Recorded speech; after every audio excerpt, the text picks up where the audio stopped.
Hey everyone, and welcome to another reading vlog. So we are currently halfway through BOOKOPLATHON, and so far I've only read 2 books from my TBR, so I thought I would do a bit of a themed reading vlog this week where I try and read some of the shortest books on my TBR, because I do find that if I read a lot of books within a short space of time, then it motivates me to keep on reading, because I just love that feeling that you get when you finish a book.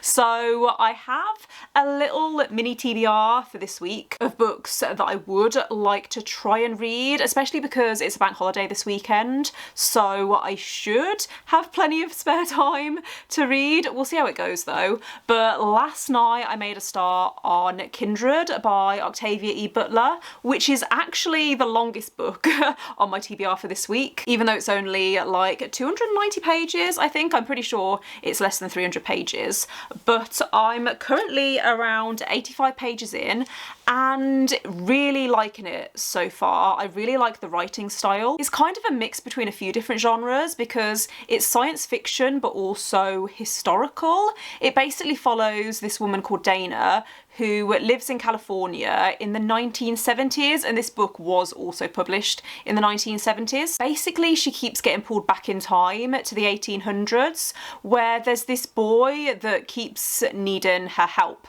So she keeps getting pulled back in time, and every time she gets pulled back, she saves this boy's life. But the 1800s are a really dangerous time for her because she's a black woman and she keeps getting mistaken for being a slave. You start to get this feeling that there is a link between this boy and Dana. I don't know whether I should say what it is because it's not mentioned on the blurb, but we have started to get an idea of what might be going on, but we haven't got the full picture yet. The next book that I would like to pick up is Tender is the Flesh by Agustina. Bazterrica, I think, is the name of the author. This was originally published in Spanish and it's been translated into English, but this is a dystopian horror that's basically about cannibalism. So I thought it would be a good one to read around this time of year as we're approaching spooky season, even though I'm expecting this to be more gross than scary. That one's only around 200 pages as well, so I should be able to finish it in one sitting. There are 2 other books that I would like to try and get round to in this vlog if I have time, but they're not on my BOOKOPLATHON TBR, so they're not a priority or anything. But I would like to read Before the Coffee Gets Cold by Toshikazu Kawaguchi, which I think is a contemporary science fiction about this coffee shop where if you drink the coffee then it sends you back in time, but you have to get back to the present day before the coffee gets cold. Heard really good things about this one, so if I have time to read it then I would like to do that. But then the other book that has also been on my radar for a while is Freshwater by Aquake and Meze. So I read You Made a Fool of Death with Your Beauty quite recently and really liked the writing style, even though I didn't love the story. So I would like to try more books by this author, and I've heard really good things about Freshwater. I don't actually know a lot about this one. I think it was Aquake and Meze's debut novel, and it's also very short. It's around 229 pages, and then Before the Coffee Gets Cold is also, I think, a similar length. Yeah, it's just over 210 pages. So hoping that I have time to get around to all of these, but it's been a while since I read 4 books in 1 week, so we'll see how it goes. I can't remember what I was going to say, but I need to go because I've ordered Subway for my lunch and I'm pretty sure it's going to arrive any minute now. But I will catch up with you when I have reading updates.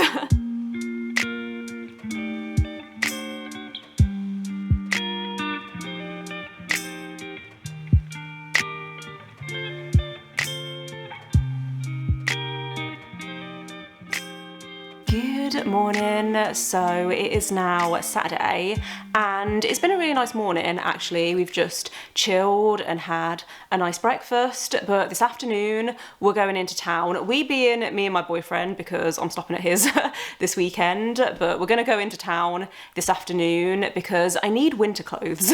It's halfway through September obviously, and it's starting to get a little bit chilly in the UK, and the last few days working from home haven't been fun because I refuse to put the heating on until after Halloween.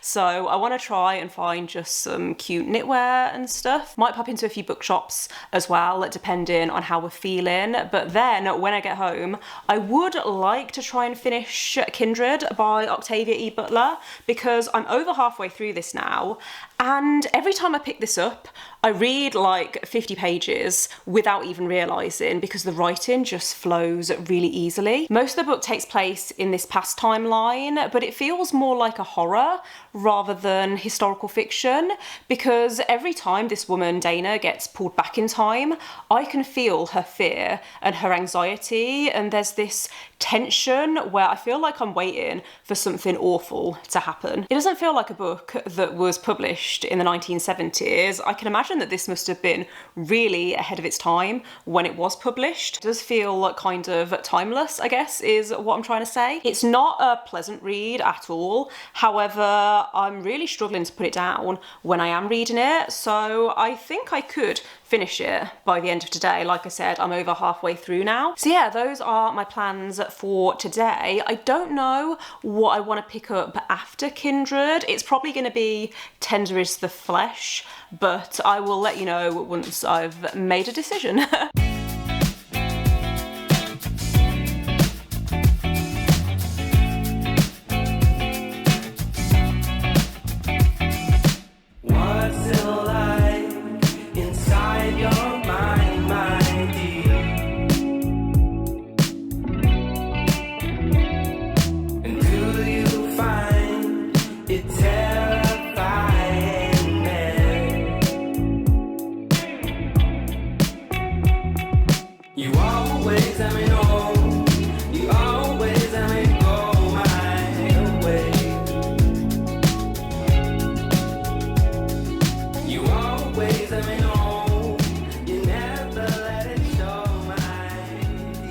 So I didn't actually end up buying much from town yesterday. I bought this shirt from Primark, which I do really like, to be fair. It's really soft and cozy. And then I also bought some pyjama bottoms, which are in the drawer over there, and I can't be bothered to go and get them.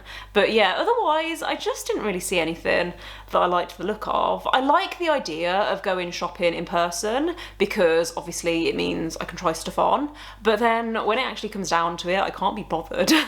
So I've ordered some stuff online that should arrive in the next couple of days. But when I got home last night, I did end up finishing Kindred by Octavia Butler, and I think I'm gonna give this 4 stars. It was almost a 5 stars, but there was just something missing from the ending. It was really compelling up until that point, but I felt like the ending was a little anticlimactic, and I felt like I had all of these questions that weren't answered. It's told in the first person point of view, and I think that that really worked for this story because it felt like I was reading this woman's diary, and it felt very realistic. I don't know, it was a really interesting writing style because there was some really horrific stuff that happened in this book, but it never really lingered on what was happening. It was almost like we were moving through the events in a very methodical way. However, I do recognise that that's just how books were written back when this was published. It's very light sci-fi. The time travel element is never really fully explained, and I think that was one of my criticisms, but also that's not the focus of the book, so it didn't bother me too much. I feel like I'm getting really confused trying to explain, but yeah, I would say that this is more historical than science fiction. If you've read any other books by this author, then please let me know what you'd recommend I try next, because I'm definitely interested in reading more of her books. I know that most of them are available on Scribd as audiobooks, and I think my dad listened to the audiobook audiobook of Kindred last year and said it was fantastic, so I'm probably going to try the audiobooks. I think this would have worked really well as an audiobook. I almost listened to it actually as an audiobook, but because I've got the physical copy, I decided to just give that a go. But yeah, this felt like a movie as well. I'm sure that I heard that this was being adapted either into a TV show or a movie, but I don't know whether that actually happened. I'd be really interested actually to know if it still was going to be adapted, because I think it could work really well on screen. I did also this morning make a start on Tender is the Flesh, and I think I'm around 50 pages in. I think my audiobook, I think the ebook, because I'm reading it on my Kindle, said that I'm 25% of the way through. This is really difficult to read. It's making my stomach churn a little bit, but it's also fascinating because it's about this dystopian future where animals are now poisonous. So there was this virus that affected all of the animals in the world, and now they can't be consumed by humans because they're toxic. So instead the world has started to breed human meat instead. And yeah, it's as disgusting as it sounds, but there's just something fascinating about it. We're following this guy who works for a factory that processes this special meat. So they don't call it human meat, they call it special meat. And he's basically going about his work and he's visiting other businesses that are also involved in producing this special meat. So for example, he goes to this breeding farm and then he goes to a butcher's, and it's really interesting, even though it's making my skin crawl and it's making me feel a little bit sick, but I can't stop reading it. Oh, I'm really struggling to explain how much this book is affecting me, but like, it's just so thought-provoking. I mean, I'm a vegetarian, so I find the way that animal meat is processed disgusting, but just the parallels with this book, even just the fact that they don't call it human meat, they call it special meat, and they have certain words that they use to describe certain things so that people don't have to think about what they're actually eating. It's just, it's really interesting. I fully accept that this book isn't going to be for everyone, but I'm finding it very interesting. Almost said I'm enjoying it. I'm not enjoying it because it's making me feel very queasy, but I am finding it interesting.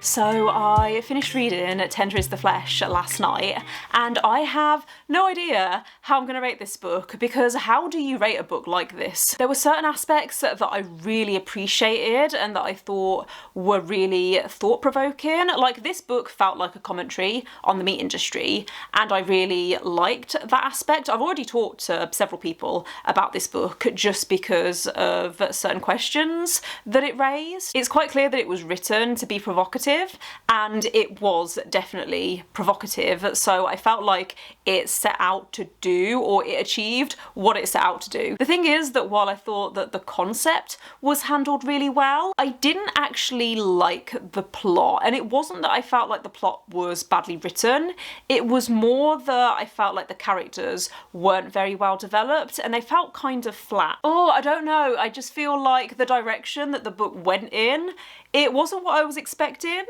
but also it felt too much.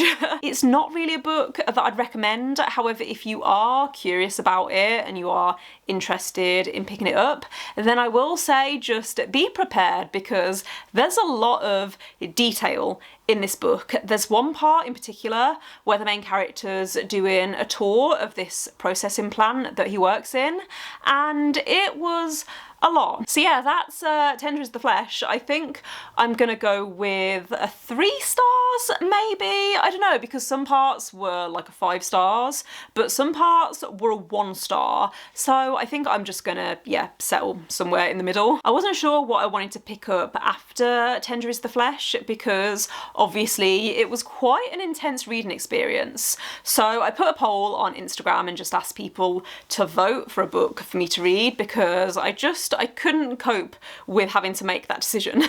But the book that was chosen was Before the Coffee Gets Cold by Toshikazu Kawaguchi, and I'm already around 40 pages into this and I'm liking it so far. This is translated fiction, so was Tender is the Flesh actually, but this was originally published in Japanese. It was also a Japanese bestseller. I'm not sure if you can see that on the front cover. It's basically about this coffee shop which can send people back in time, but there's a lot of rules attached to it. So one of the rules is that you have to return to the present day before the coffee gets cold, hence the title. I've heard a few people say that this made them cry, so I'm expecting it to be very emotional, but I'm probably gonna drop the book then. I'm probably gonna sit down and just finish this tonight, and then I'll update you tomorrow once I'm done. I don't know why, but my throat is feeling really dry this evening, so hopefully I can get through this clip without croaking. But also there are kids outside my house at the moment making lots of noise, so apologies if you can hear that, but I need to film this clip now because I know that I'm not going to have time later. Anyway, I finished reading Before the Coffee Gets Cold last night and I think I'm going to give this 4 stars. I really liked the setting and how this is basically 4 interconnected stories that all take place in this coffee shop in Tokyo. This was really sad actually. I didn't cry, but I did feel quite emotional at times, and I really liked the characters in this. The only thing I'd say is that I liked some of the stories more than others. So I liked the first 2 stories, but then the third story, I don't know, it bothered me a little bit because I didn't find the resolution that believable and I just didn't like the resolution. And then the 4th story I didn't really like at all. I can't say anything because of spoilers, but yeah, I just didn't like the message that it was trying to get across. I don't know, it's a difficult one. I did feel like I was absorbed the whole way that I was reading this, so I really enjoyed that aspect, and I would read the sequels. So I think there's 2 other books in this series. I think one just came out actually this summer, but yeah, I'm definitely interested in reading more books that are set within this coffee shop because I did really like the setting. That was probably my favourite thing about it. A little disappointed that there wasn't actually a cat in this book. I feel like the cover is misleading because I was expecting there to be a cat. Was there a cat? Did I miss it? I feel like there wasn't a cat at all in any of the stories, but I did really like the characters in this book. I don't know if I've said that already. I keep getting distracted because there's kids playing outside my house, so I keep having to stop and wait for them to be quiet. But yeah, I really liked the characters, I really liked the setting, and I liked the atmosphere in general. It's just a shame that I didn't like some of the messages in some of the stories, and I found some of the characters' decisions a little frustrating, but overall I would recommend this one. It's very short obviously because all of the books in this vlog have been quite short. That was the whole theme for this week's vlog. I feel like I need to go to sleep, but I am really tired today and it's been a very long day at work, but I think I am actually gonna wrap up this vlog here because I want it to go live on Thursday and it's currently Tuesday. I keep forgetting that it's Tuesday because of the bank holiday yesterday, but I'm going to be busy tonight, so I don't think I'm going to have time to read anything else, and I'm currently listening to an audiobook that I'm not reading for this vlog. I'm reading it for a different vlog. So yeah, my plan for tonight is to listen to that audiobook while I do some chores and then edit this vlog and schedule it and do the thumbnail and all of that fun stuff. So yeah, thanks for watching. If you made it this far, let me know in the comments if you've read any of the books that I've spoken about in this vlog. Don't forget to give this video a thumbs up if you liked it and click subscribe if you would like to see more videos from me, and I will see you next time. Bye.